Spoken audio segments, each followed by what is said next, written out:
Liza's got her stopwatch going. So first of all, I want to thank, first of all, everyone for being here, and especially Sarah and Bill, Mark, Liza, and the rest of the ALS Georgia organization for actually bringing me down to Boston, where it's actually hotter there today than it is here in Atlanta. So we've had a lot of very hot weather there. Well, this award I'm so honored and I'm so grateful, but it's not about me. As Bill said, in March of 2012, I sat in a room where I thought my son had a pinched nerve. You see, my son was a Division I athlete playing in the ACC baseball at Boston College, and then went and played professionally over in Europe. Came home, got a job, got a life, got a girlfriend, got an apartment, and was doing exactly what 27-year-olds are supposed to be doing.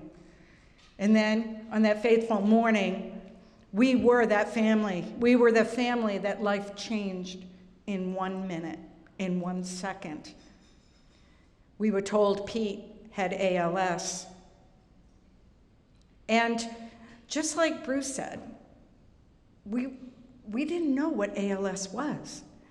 I always talk about that moment because I call it your knowledge Rolodex, right? When someone says something out of the clear blue sky that you can't even have in your comprehension. And I remember thinking I knew 2 things about ALS. The first thing I knew was that it was bad. I think we all kind of knew that.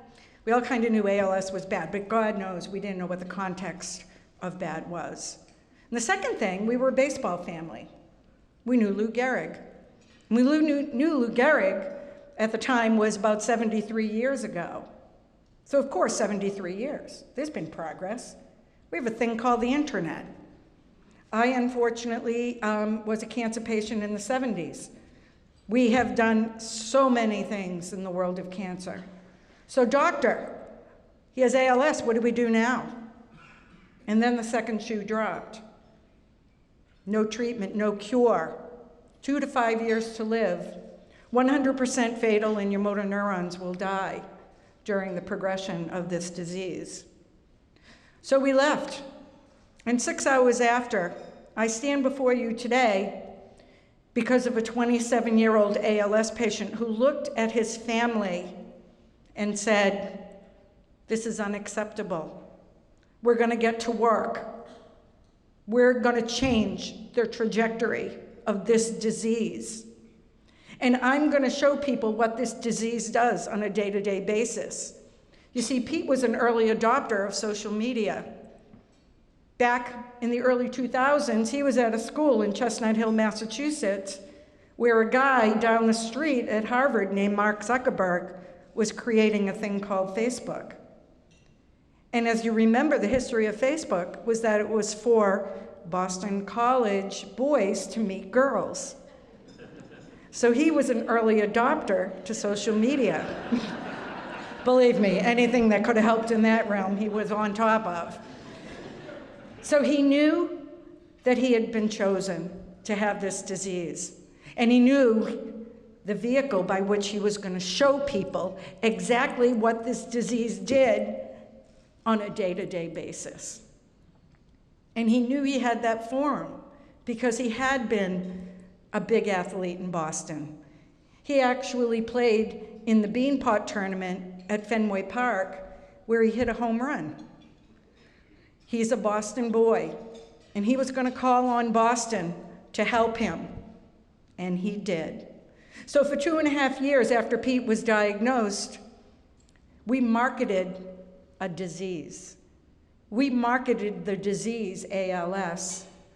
And I think one of the biggest pieces that Pete did was that he educated a whole new demographic to this disease. He was 27. Lou Gehrig's disease, ALS, I think everybody thought was your father or your grandfather's disease. So we mobilized that demographic.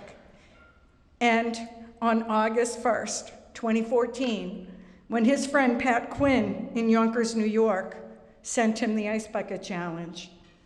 He looked at us, once again, our family, and said, "This is it." And he didn't say it. He didn't verbalize it to us. He typed it. Because during that 2.5 years, Pete had lost the ability to walk, to talk, to swallow, to eat. And he was typing on his Toby, "This is it. It is our time."